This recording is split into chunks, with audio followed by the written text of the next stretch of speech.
Et bonjour, alors vous venez probablement de faire l'acquisition de votre panier tressé pour chat. Alors soit il vous a été livré tressé, mais à un moment donné, il faut bien le laver et vous savez pas comment le remonter, ou alors vous venez d'acheter un brin pour refaire votre déco et puis le problème est le même, vous savez pas comment le monter. Bougez pas, je vous explique tout ça dans la vidéo. J'espère que ce sera clair pour vous. Sinon, n'hésitez pas à me laisser vos commentaires.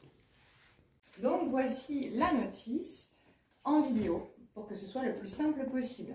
Donc vous allez prendre deux brins déjà, on va commencer par deux brins et les nouer à chaque extrémité ensemble. Et il y aura un brin qui sera en permanence mobile.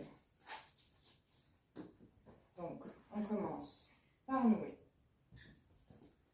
deux brins à chaque extrémité.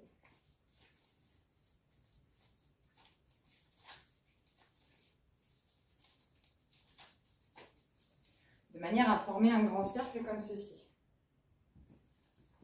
Ensuite, vous allez poser donc vos deux brins sur une table et prendre votre brin mobile.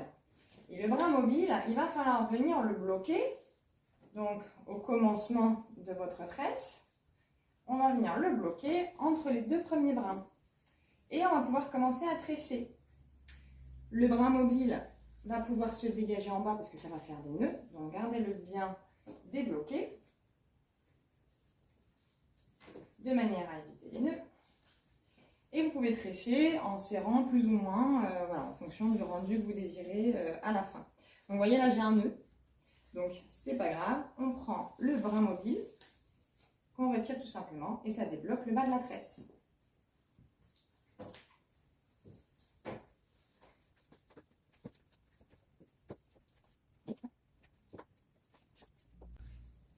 On finit de tresser. Alors bon, c'est vrai que l'idéal, si vous êtes deux, c'est bien de le faire à deux, mais cette méthode, une fois qu'on a le coup de main, elle est aussi simple.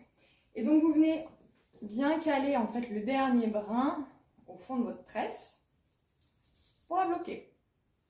Et ensuite, il s'agit en fait de venir simplement raccorder les bouts du brin mobile entre eux pour pouvoir fermer votre rond.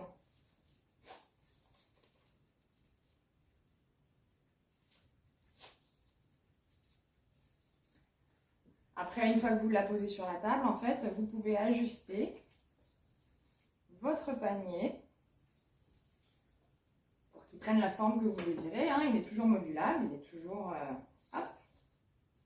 de manière à ce qu'il soit le plus rond possible et puis que ça ait le rendu que vous préférez. Donc on peut toujours remanier un petit peu les brins, desserrer à un endroit, resserrer à d'autres. On peut s'amuser. Si je vous montre dans la vidéo, je garde mon brin beige, donc c'est lui qui sera le brin mobile. Et je viens, donc vraiment, je prends le tout début de ma tresse ici, je viens le caler entre les deux premiers boudins.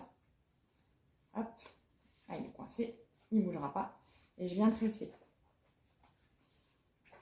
D'accord? Donc, ça va me faire un nœud. Pas grave. On a repéré, c'est notre brin beige, le brin mobile. Donc, on vient juste le retirer et ça défait le nœud automatiquement. La tresse va commencer à se terminer. On garde toujours le brin mobile. On continue de tresser jusqu'au bout si vous la voulez plus ou moins serrée. Tac. Ensuite, j'ai un dernier nœud ici. Donc, je viens passer mon brin mobile dans le dernier nœud. Donc, je me rapproche. Je viens tresser mon brin mobile dans le dernier nœud qui est là. Et je viens coincer dedans, tout simplement. D'accord? Je viens le rentrer et ça vient me bloquer la tresse. Et du coup, j'ai plus qu'à récupérer l'autre côté. Hop, pour le fermer. Alors j'espère que ça a été très clair pour vous, que vous n'avez pas rencontré trop de difficultés pour le montage de cette tresse. Laissez-moi vos commentaires si jamais ça a été une difficulté pour vous et que la vidéo n'était pas suffisamment détaillée, auquel cas j'essaierai de vous répondre au mieux. Mais n'hésitez pas et je vous dis à bientôt.